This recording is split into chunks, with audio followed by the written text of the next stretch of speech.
बस मैंने मतलब शक बाय फेस में जानता हूँ। ठीक है कि मतलब शक्लें देखी हैं इधर उधर। ठीक है, मैं अगर इनकी क्लिपें निकालना शुरू कर दूँ जिस तरह ये कह रही हैं कि जी ये तो इस दुनिया के ही नहीं है, मेरे ख्याल से ये सिर्फ और सिर्फ एक्टर एक्ट्रेसेस ये सिर्फ और सिर्फ एहसास कमतरी का शिकार हैं और कुछ भी नहीं है।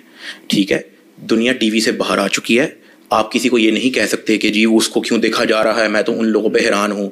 मुझे तो आपके ड्रामे देखने वालों की भी नहीं समझ आती जो पिछले 20 साल से एक ही टॉपिक पे ड्रामे चला रहे हैं। मुझे तो उनकी भी समझ नहीं आती। अब मैं उनको गालियाँ देना शुरू कर दूँ या मैं उनको पुट्ठा सीधा कहना शुरू कर दूँ कि उनमें तो अक्ल ही नहीं है। बुरी बात है, अच्छी बात नहीं है। आप सिर्फ और सिर्फ डायरेक्टर के इशारों पे नाच रहे हो।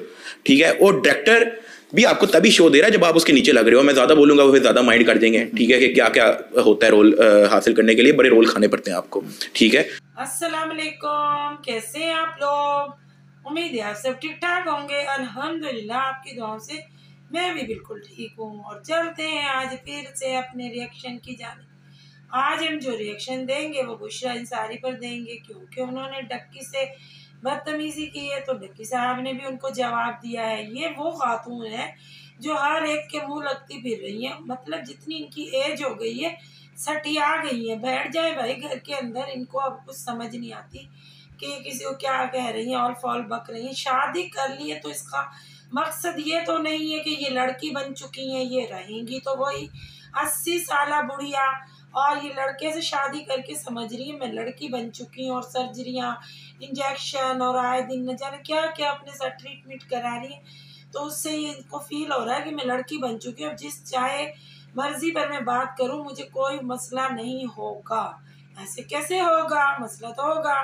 कौन आपकी बात सुनेगा? वो भी जिसका कोई सर है ना पाँव है। इसीलिए बीबी जी आप अपने घर में आराम से बैठ जाएं। और आप देखें डकी ने इनको किस तरह का जवाब दिया। फिर भी उन्होंने इनकी इज्जत रखी कि बड़ी है, बुरा ना मना जाए। लेकिन जैसे कि ये हर एक के मुंह लग रही है, किसी से तो करारा जवाब लेंगी ना। अब अपनी इज्जत अपने हाथ होती है।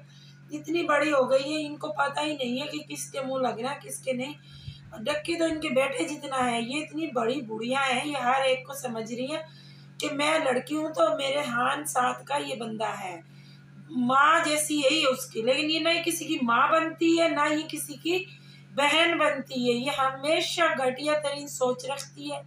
जैसे कि इकबाल हुसैन के साथ आजकल ये कितने घटिया तरीन व्लॉग बना रही है।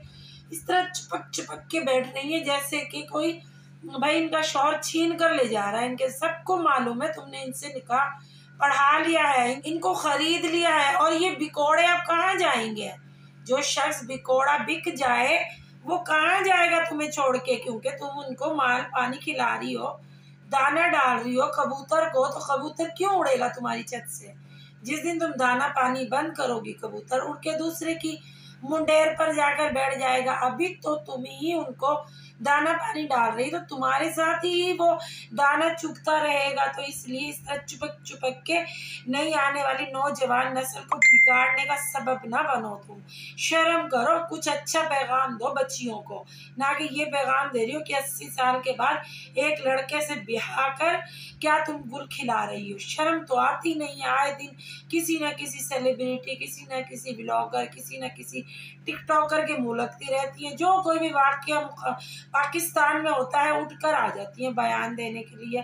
और बयान भी वो देती है किसका सर होता है ना पाँव होता है, फिर गालियाँ खा रही होती है। काफ़ी लोग तो इनको बदतमीज से जवाब देते हैं। काफ़ी लोग इनके सीनियर होने की वजह से इज्जत देते हैं कि चलें बड़ी है छोड़ें दफ़ा करें। लेकिन बड़ी को तो इज्जत करानी आती नहीं है। जब बड़े अपनी इज्जत का खुद पास ना रखें तो बच्चे क्या करें। चलते हैं जी बस अपनी रिएक्शन को ख़त्म करने की जानिब। और अगर आपको मेरा रिएक्शन अच्छा लगे तो लाइक और सब्सक्राइब कीजिएगा। मिलते हैं कल एक नए रिएक्शन के साथ। अल्लाह हाफिज।